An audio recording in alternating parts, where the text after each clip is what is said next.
Okay, hello students. Hopefully you got through the triathlon example, calculated those composite indexes, as well as this pitching efficiency example, and you have your composite indexes for that as well. And so we're about to start this section, which is called user-defined min and max values. And I want to talk about what I mean by that.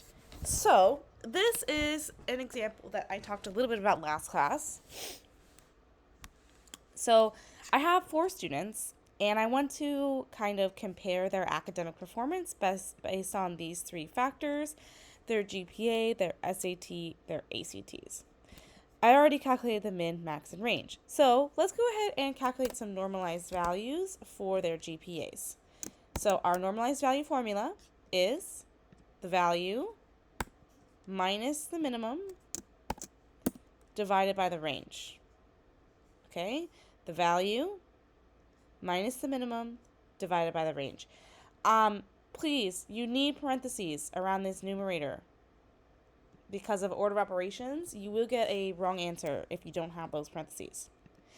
I'm also going to put in some $signs here so I can lock on to my minimum and lock onto my range, so that when I go to autofill, everything works out as expected. Okay, so right now, because of the way that I'm calculating this, because I'm basing my min and my max completely on what students have in the sample, it makes it so that, well, like student B, who has a really good GPA of 3.8, is giving a normalized value of 0. Does that seem fair? Should a 3.8 correspond with a normalized value of 0? That seems kind of unfair, because the thing is 0 should be a bit of an outlier, and it will drag the mean, their overall mean, when we go to calculate the index, down a lot. So what's the solution? Well, again, the problem right now is that everything is relative, because we're just comparing them to each other. So we don't really have any real world baseline for comparison. But we do know that GPAs don't really only range from 3.8 to 3.92. What is the real range of GPAs? What is the real range of GPAs? Let's Google it. What is the range of GPAs? Hopefully most of you are already thinking the maximum. Here we go. The standard GPA range is typically from 0 to 4.0. Okay, so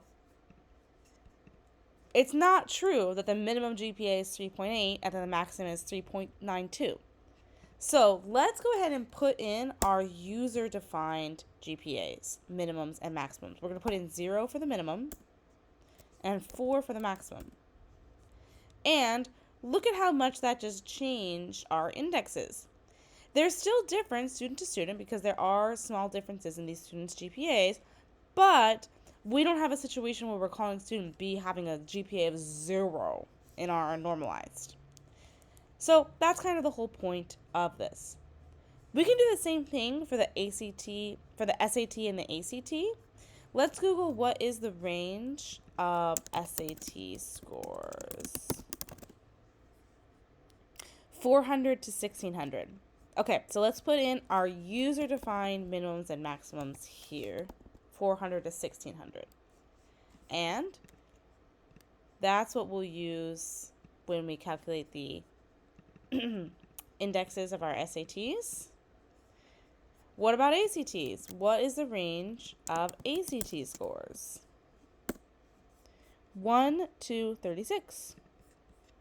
So we're going to put those in. We're going to replace these relative mins and maxes, with user-defined mins and maxes. And again, that's what we'll use to calculate our normalized ACT scores. Okay, so that's the whole idea here. User-defined mins and maxes. The nice thing about this is now we have like sort of a more real world baseline for comparison. Um, she's a more realistic scaling that doesn't give student B like a 0 even though they have a 3.8 GPA. Okay, and also the way with our Human Development Index, which is what we've been focused on, that's how they do it as well. They don't just have like the mins and the maxes defined by the countries in the sample. They set the mins and maxes for all of their measures. Okay, you are about to do a similar process for that I just did in this example for your pitching index. So right now, your spreadsheet should, hold on, let me back this up a little bit. Should look like this, where you have all of your currently calculated indexes here. And what you'll do is you just change the numbers in this green area, just like I did here, just went in and changed it. And because everything's done with cell referencing, it should all automatically update to get your new values with your user-defined mins and maxes. I'm also going to say something, which is this. I know it's really confusing having this orange section here and this blue section here. The reason I set it up that way is because I was thinking like we would have our values before we set the user-defined mins and maxes here, and then we'd have our values with the user-defined mins and maxes here. But now I'm realizing that we don't really need two sections because you're just going to edit the values here. It's all going to update. So if you'd like to, you can delete these 4 columns, or if you already have your numbers over here, you can delete these columns. So delete columns J through N. And then you might want to add a couple of columns in over here.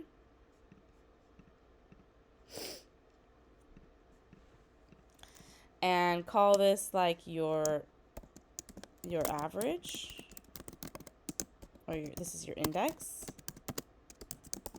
and your rank.